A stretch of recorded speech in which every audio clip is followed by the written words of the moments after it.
cha tịch tây giúp lên cha tịch tây con trai mà thằng trai con lê con trai các bạn ok và con đây còn lại đây là con phải làm bằng mắt cho bạn phải làm bằng mắt để làm quên nó bằng mắt được là con trai mà thằng trai nó là con trai đó là con trai mà thằng trai nó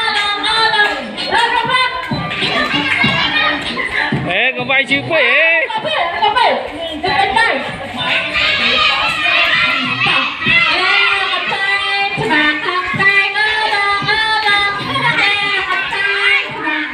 chia con chỉ chẹp trâu